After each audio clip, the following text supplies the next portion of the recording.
All right, everybody. It's that time, y'all. Come on down. We're going to sit and talk with Jared.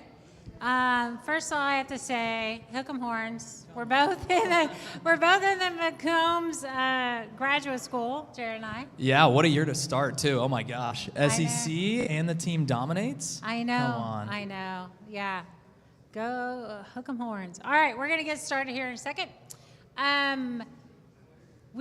Before we do get started, just FYI, we have a couple of announcements.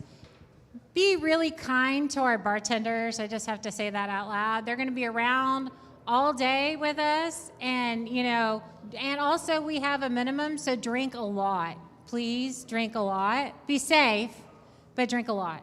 Okay? Is that cool? That works for me. What you got?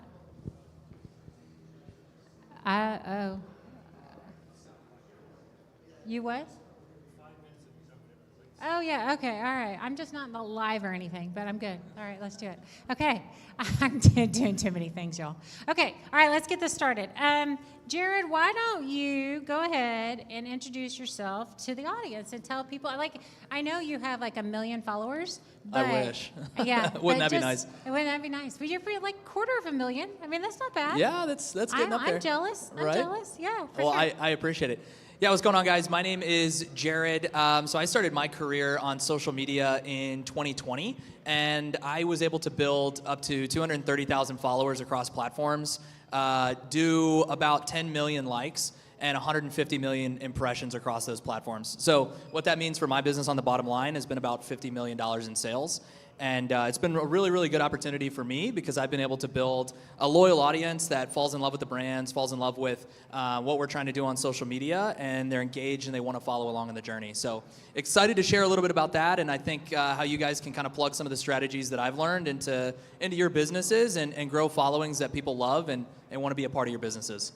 Very cool. All right, so you started originally, so let's talk about your journey first. Yeah, absolutely. So you started as a realtor, right? Correct. And yep. so did you start using your social media then, and then just kind of translate it to what you're doing now in your startup? Is that how you started your journey? Yeah, that's exactly correct. So I started actually selling real estate in 2020, and I noticed this trend of people who were moving from all over the US into Texas. And I was like, how do I get in front of people that I can't reach physically? And the answer for me was social media. And I kind of got lucky because in 2020, the algorithms on social media changed, and they changed really to benefit all of us pretty dramatically. So let's flash back to 2019. I had about 600 followers probably on Instagram, 0 on TikTok. And the algorithms were not very kind to people who did not have millions of followers. So if you wanted to post on Instagram, the early days of Reels were called IGTV. You would post a video, and that video would only be shared to your followers. So in my case, my video go out to like 600 people. In order for that video to get blasted out to the masses on Instagram, it would have to do millions of views. But how can it do millions of views if I only have 600 followers? So unless you're a large influencer in 2019 and before, you really couldn't get good organic growth on social media. In 2020, the algorithms changed, and I kind of started to notice this as a consumer on TikTok, and I said, man, I really want to get a part of this. The way the algorithms change is like this. In 2020, TikTok had just refined their algorithm, and they said instead of sharing content specifically to a user's followers, what if instead we did the opposite? What if we shared the content that a user creates straight to strangers and see how it performs there before we send it out to the masses? And it took off. So the way that algorithm works technically is once you create a piece of content, it sends it out to about 5 individuals. If it performs well in that 5-person test group, it's then blasted out to a larger group of strangers. At that point, if it performs well with an even larger group of strangers, then it goes to your following. So this is a really great opportunity for basically anybody. It was a great opportunity for me to say, okay, well, if I want random strangers to see my content from all over the world, all over the country, I can just post into this void and I'll be able to get engagement. And that's really how I started to take off, was saying, okay, well now I don't need followers to get started. I don't need a large group of individuals that already are in love with the brand and in love with the product potentially and in love with what I'm trying to do in real estate. I can just create good content and have an equal opportunity to go viral as any other influencer that's in the space. Okay, so when you were initially building, what were the steps when you initially started building your following? And then And what was how did you scale and grow it? Were there certain strategies that you used? I mean, were they consistent over time, or did they change? Yeah, that's a good question. So I'd say they changed over time. I think in social media, you learn a lot through failure. So there's probably 10 things that I would say I've learned through failure, and I can kind of break those up into maybe like macro strategies and micro strategies. So the first thing I learned is that whenever you're creating content, it really helps to be a consumer of the type of content that you want to create. So you kind of have to understand what's going on the platforms, what trends exist, how can you plug into those trends. It's really difficult, I think, to make content if you're not a consumer on that platform. So what I did is I knew that TikTok was taking off and I really wanted to be a part of that platform. And so I just got on TikTok and I scrolled for, about 2 hours a day. And I would call it market strategy and market analysis. But really it was just, I wanted to scroll on TikTok and have an excuse to do it. But in doing so, I really understood the trends that I could get in and capitalize into. So I think like a good analogy that I've always used is if you've ever watched a movie in an industry that you have a lot of knowledge on, and you listen to the dialogue and you're like, oh my gosh, that makes no sense. Whoever wrote that line clearly has no knowledge of what's going on in this industry. Medicine's usually the big one, right? Like you watch a movie about medicine and the doctor's like, oh my gosh, he's got pancreatitis. We've got to cure that before it goes to the heart. You're like, that's not how that works, right? Like that person has no knowledge of medicine. I kind of found that to be the same on social media. If you're creating content and you're very much an outsider, it does come off a little difficult to create content that's relatable. So I found that if you just spend some time consuming the media that you want to create, it really, really helps to shape your content and to build content that really relates and resonates with the audience. So what was did you have posts go viral? Was that just a freak thing, or did that part, because you were consuming or looking at the content that was working, started posting things is that how you started to go viral? Is that the way? Yeah, absolutely. So I've had a few dozen posts go viral. I'd say probably close to 25 posts have crossed the 1 million view threshold. And the first video that I had go viral, I thought was a fluke, but really it was kind of the application of all of that content viewing that I had done. So I think there is a recipe to the success. And I think it can kind of be broken down into a few different components. So trying to educate the viewer and leading with value without asking for a sale in return has been really helpful for me. So giving away as much value about my product.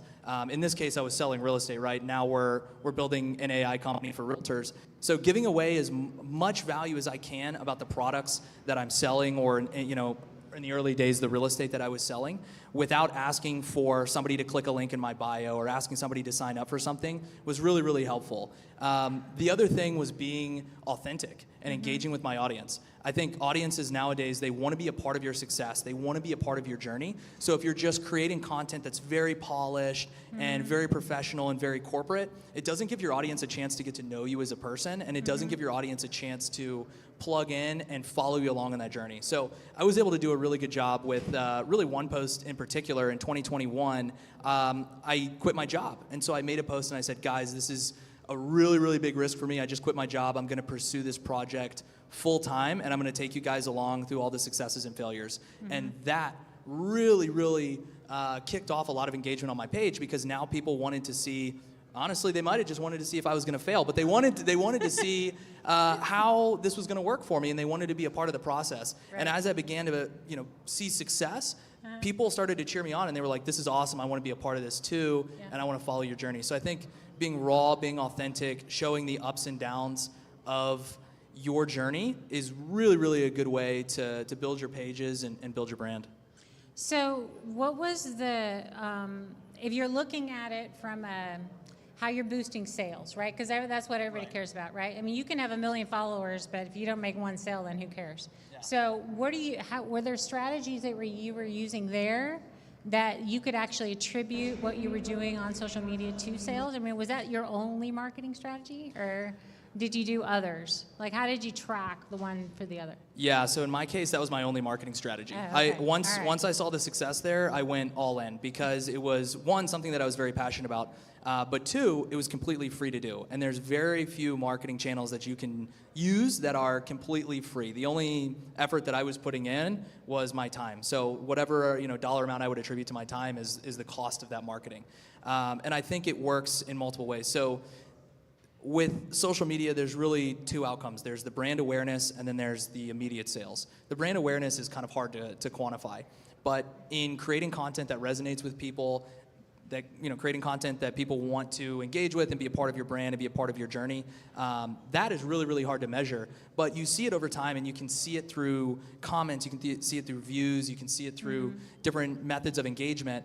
And then you start to see the sales come off of that. So as people want to engage, they start to tell their friends, hey, look at what this guy's doing, you should follow this, or look at what this company's doing, you guys should follow this. But I think for me at least, I never asked for a sale whatsoever in a video, and yet I would still get people to go to my bio.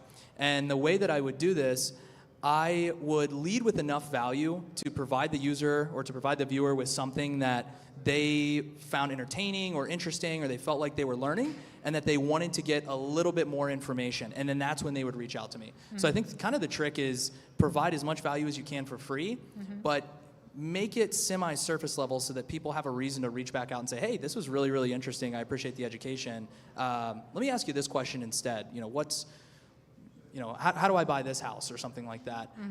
What does real estate look like in this area? Does that make sense? Yeah, no, for sure, right? So if you're following your follower journey, right? If you're taking it from point A to point B, and whether it turns it into sale or it turns it into a referral or whatever it might be, you're able to kind of track that a little bit or look at it from a holistic perspective, right? So let's talk about if you're building your following, it's growing. What other, outside of your following, how do you close the loop on somebody from a lead to a sale? Like, what other things were you doing outside of just social media? Do you have insights there? I mean, were you plugging everything into a CRM? How are you managing that? Yeah, that's a good question. So what I was doing was I was using a link in bio to basically track everything, so that way I knew what was coming off of social media. So kind of the way that the lead flow would look like, I would create content that was engaging, that somebody might find interesting on social media. They would then watch that video. They found it interesting. They found it engaging. They'd say, all right, I want to learn a little bit more, or I want some information or something. They would then go to my page. They'd click the link in the bio, or they'd send me a DM. Either way, it would go immediately into, I was using HubSpot CRM because they have a great link in bio tool. So they would click the link in bio, they would fill out some information, hey, here's my question, here's my email, here's my phone number, whatever. It would go into the CRM, which would then notify me, hey, give this person a phone call. At that point, I'd give them a call immediately and begin to nurture that through the CRM process, absolutely. Yeah. I think the other thing on social media too is continuing to engage with the people who engage with you frequently. So if you see the same names in a comment section, continuing to reply to those people and building that audience as best you can. And then beyond that, continuing to do that on other people's pages. So another technique that I would use is go to pages where I thought my ideal customer target would be. So other real estate pages, any home inspiration pages, I would go to those comment sections and be helpful, provide information in comments, and be as engaging as possible. Yeah, because you can get too salesy, right? And people get put off by that. So you don't want I've seen that where people just blast out, will start putting in comments, things that don't even relate to what the topic was, and they're putting in an ad for their service, whatever. That's like super annoying. Right? Yeah, I agree. That's why I've said it like multiple times here, is like you just cannot have a sales pitch in your video. People on the internet are so smart now, and the second that they see a salesy video or a salesy comment, they don't want to see that, right? They get sold all the time. They drive down the road, there's billboards, they're listening to Spotify for free, they get ads. Nobody wants to see ads when they go home and they want to decompress on social media. So creating ads is a really, really bad way, I think, to grow on social media. We have this really unique opportunity right now to grow organically on TikTok, on Instagram. Shoot, even on LinkedIn now, they have short form video. So this is a really awesome time to be creating short form video and building brands online and getting potential customers to get really, really engaged with your product and your company as you build it from the ground up. Yep. So I think creating very salesy content is a really bad way to grow that page and kind of a really fast way to drive it into the ground. So I think finding ways to deliver value for free, not asking for anything in return, and not having any clickbait or anything like that is really helpful. Yeah. And just to kind of touch on that a little bit more, there's some subtle ways that you can avoid being salesy too. So one of the most important ways that I've found is understanding the platform that you're posting on. So on YouTube, for example, YouTube viewers really reward high quality, very polished content, expensive cameras, expensive microphone setups, and that's what they expect to see. The opposite is true on TikTok. If you're on TikTok and somebody sees a very high quality, polished video, their immediate thought is, that's an ad. And I'm guilty of that as well. If I'm scrolling and I see videos of somebody, holding a phone in front of their face, I'm like, okay, they made that. Somebody filming something and kind of talking behind the camera, I'm like, okay, they made that. And then I see something that's clearly professionally made, immediately I swipe past. So I think understanding the medium in which you're creating content for is important, because you can create really good sales content 100% on your own without needing to go hire a company. And in fact, it's going to do you way more justice doing it yourself than if you were to outsource that, especially on a platform like Instagram or TikTok. Does that make sense? Yeah, for sure. I mean, so thinking through whether TikTok makes it or doesn't make it. Right, yeah. Whether whatever happens with TikTok, whatever it might be. When you think through that, if TikTok went away, I mean, obviously there's YouTube Shorts, which nobody uses. Like let's be real. Yeah. Nobody that would be a potential customer would be using YouTube Shorts at this point. What makes TikTok work? And what is it when if you're doing video content and you're doing that, is it different on Instagram versus so each platform obviously has a different field. TikTok is very informal. It's, but I ain't gonna get up there and dance on that thing. But what makes it really work to where you can really truly drive a sale from, like on TikTok? Yeah, that's a good question. So again, it's the ability to create organic content that's going to go viral and be able to share your story. So I think there's really two ways you can do this. You can do this by being what I would call a drama and a reality TV show. So you can make two types of content. One, the type of content is showing off your product, being educational, trying to give demonstrations of how the product works and guide somebody along, how they could use your product and how it would fit into their life. And the other way is to show behind the scenes. So talk about your journey as you're growing this company, I think is really important in how you grow on TikTok. The other thing is, like I mentioned earlier, you have an equal opportunity to go viral on TikTok and on Instagram. Honestly, the algorithms are very, very similar as any influencer. So you don't need to have a large amount of followers. Honestly, it's just a matter of get in there and start posting. So there's some small stuff you can do to just improve the quality of your videos. So if you have an iPhone, honestly, if you have an Android too, you probably have like a $10,000 camera sitting in your pocket and you just don't know it. If you change the settings to shoot in 4K, 60 frames a second, everything is going to look professionally made, and it's going to do just fine on TikTok.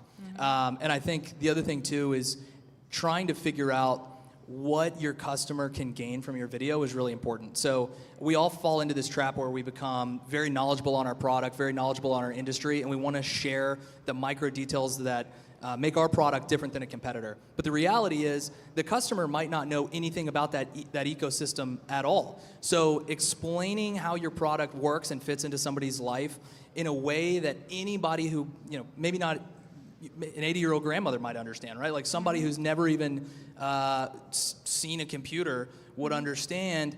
That's the way that you get people to kind of buy into your company, is by really creating content that's easy for people to understand, educational, and not too niche, not too filled with jargon, if that makes sense. Yep, totally makes sense. All right, so parting thoughts. 3 tips. Like if you were to somebody has 0 followers, they're trying to get, maybe get to 1,000 or whatever it might be. They just want to grow it. What are your 3 best tips for today? Like what's happening today? What are your 3 best tips for people? Yeah, absolutely. So the first tip is get on any social media, start scrolling, start learning the trends. If you can get into trends on social media, that's the fastest way to go viral, especially with trending audio. So start scrolling. If you start hearing the same audio over and over again, save that audio. If you start seeing people doing a specific trend, kind of save that trend, write it down, something like that. The second thing is start filming as much content as you can on your own. It doesn't need to be professionally done. Don't go get a videographer. Just set up a camera and catalog your life. People want to be a part of the journey, so I think that is the big thing. And the third thing is share, don't sell. I've said that so many times, like just find ways to share as much educational information as possible, and you're going to be successful on social media, without a doubt. Awesome. All right, y'all. Time for questions. Does anybody have any questions?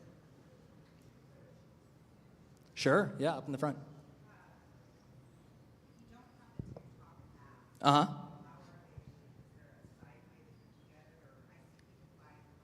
Oh, yeah, there's a thing. So the question is, if you don't have that, if you don't have the app on your phone, yeah, and Roy's got a question, microphone in the back. If you don't have the app on your phone, you can't get it right now.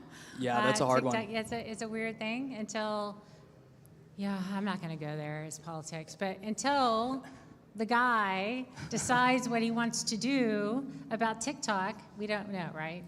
So that's, you have any other question? Yeah, so I mean, I can answer that immediately. If you're not on TikTok, it's not the end of the world. Instagram is honestly promoting organic video growth more than any other platform. It's much easier, in my opinion, to go viral on Instagram than it is on TikTok right now, just because they're trying to be a competitor and they're trying to grow as many small accounts as possible. Start posting on Instagram as much as possible. The other thing too is on Instagram, videos perform better if they're under 30 seconds compared to TikTok, where videos perform better if they're over a minute. So it's actually easier to create content on Instagram than anything else. The other benefit of Instagram is that it's hyper-local, so they use geo filters, which means if you have a product or a service that's local, it's really, really nice for you because you can go in and tag the location that you're at, and it will show it to the group of people that's in that area. Does that make sense? Yeah, go ahead. And then you said my question is, did you post daily, and how long did it take to scale, or were you posting multiple video content daily, or what was your short strategy? Yeah, that's a great question too. So I would say avoid trying to force yourself to create content, because that's how you pump out filler content. And I think filler content can be really bad. So I focused on just creating as much content that I felt was helpful to the viewer or educational as possible. So my cadence was probably about 3 to 5 times a week. So I wasn't necessarily posting daily. I definitely wasn't able to post multiple times a day. I know there's a lot of people that say, yeah, you have to post multiple times a day.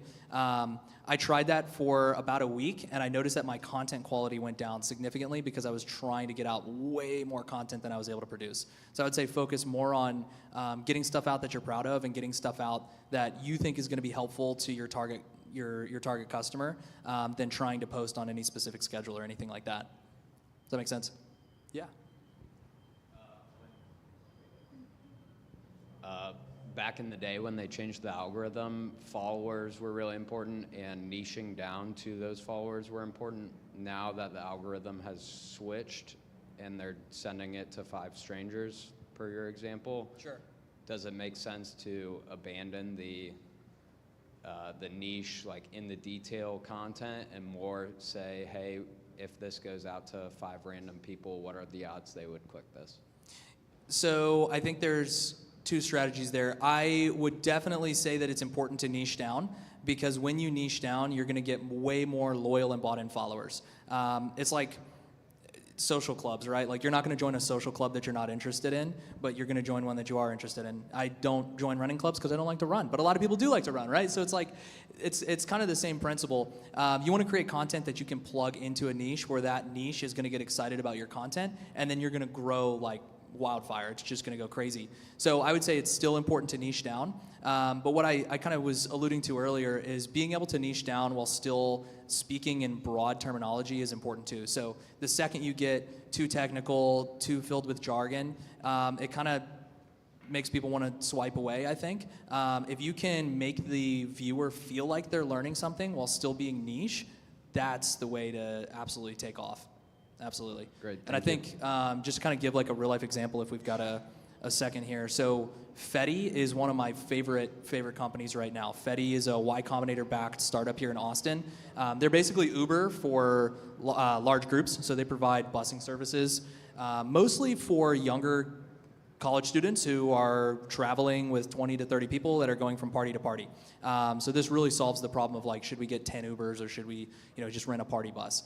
The content that they create is all focused on what that demographic wants to see. So they go around and they film fraternity houses and sorority houses across the country.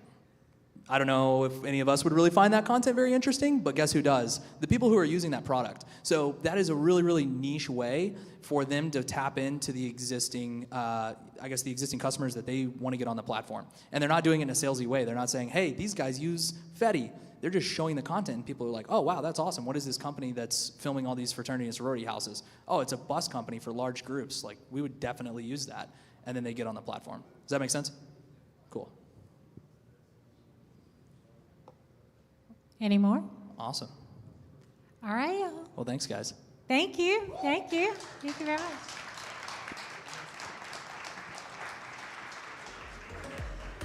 All right. Well, right now we're just going to have a lot of networking and hanging out, and our first panels do not start until about 1. So, thanks.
you.